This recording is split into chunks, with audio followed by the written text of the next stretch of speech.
ಅಮೆರಿಕದ ನೂತನ ಅಧ್ಯಕ್ಷ ಡೊನಾಲ್ಡ್ ಟ್ರಂಪ್ ಇವರ ಜೀವಕ್ಕೂ ಅಮೆರಿಕದಲ್ಲಿ ಅಪಾಯ ಇದೆ. ಅಮೆರಿಕದಲ್ಲಿ ಸುರಕ್ಷಿತವಾಗಿಲ್ಲ. ನಿಯೋಜಿತ ಅಧ್ಯಕ್ಷ ಡೊನಾಲ್ಡ್ ಟ್ರಂಪ್ ಈಗಲೂ ಅವರು ಸೇಫ್ ಅಲ್ಲ ಅಂತ ಹೇಳಿ ಗಾಬರಿ ಹುಟ್ಟಿಸಿರೋದು ರಷ್ಯಾದ ಅಧ್ಯಕ್ಷ ವ್ಲಾಡಿಮಿರ್ ಪುಟಿನ್. ಡೊನಾಲ್ಡ್ ಟ್ರಂಪ್ ಸುರಕ್ಷತೆ ಬಗ್ಗೆ ಅವರು ಕಳವಳವನ್ನು ವ್ಯಕ್ತಪಡಿಸಿದ್ದಾರೆ. ಡೊನಾಲ್ಡ್ ಟ್ರಂಪ್ ಅವರು ಅಮೆರಿಕದಲ್ಲಿ ಸುರಕ್ಷಿತವಾಗಿಲ್ಲ. ಅವರು ಅಂದರೆ ಏನರ್ಥ ಅಂದರೆ ಚುನಾವಣಾ ಪ್ರಚಾರದ ಟೈಮ್ನಲ್ಲೇ ಒಂದು ಬುಲೆಟ್ ಅವರ ಕಿವಿಗೆ ಸವರಿಕೊಂಡು ಹೋಗಿತ್ತು, ಕಿವಿಯಲ್ಲಿ ರಕ್ತ ಬಂದಿತ್ತು. ಅದರಲ್ಲಿ ಕೂದಲೆಳೆ ಅಂತರ, ನಿಜವಾದ ಕೂದಲೆಳೆ ಅಂತರ ಅಂದರೆ ಇದೇನೆ. ಕಿವಿ ಮೇಲೆ ಸವರುವಂಥ ಬುಲೆಟ್ಟು ಒಂದೊಂದು ಸೆಂಟಿಮೀಟರ್ನೋ 2 ಸೆಂಟಿಮೀಟರಷ್ಟೋ ಈ ಕಡೆ ಬಂದುಬಿಟ್ಟಿದ್ದರೂ ಕೂಡ ಏನು ಬೇಕಾದರೂ ಆಗಬಹುದಾಗಿತ್ತು ಅಂತ.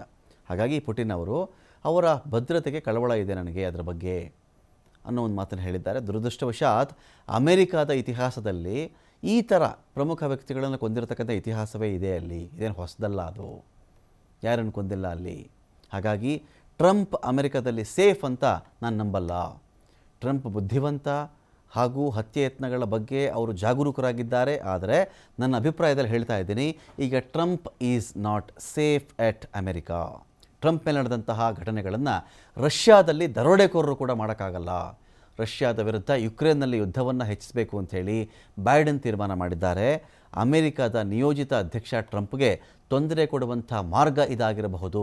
ಕಜಕಿಸ್ತಾನದಲ್ಲಿ ಶೃಂಗಸಭೆಯ ನಂತರ ರಷ್ಯಾ ಅಧ್ಯಕ್ಷ ವ್ಲಾಡಿಮಿರ್ ಪುಟಿನ್ ಕಳವಳ ವ್ಯಕ್ತಪಡಿಸಿದ್ದಾರೆ.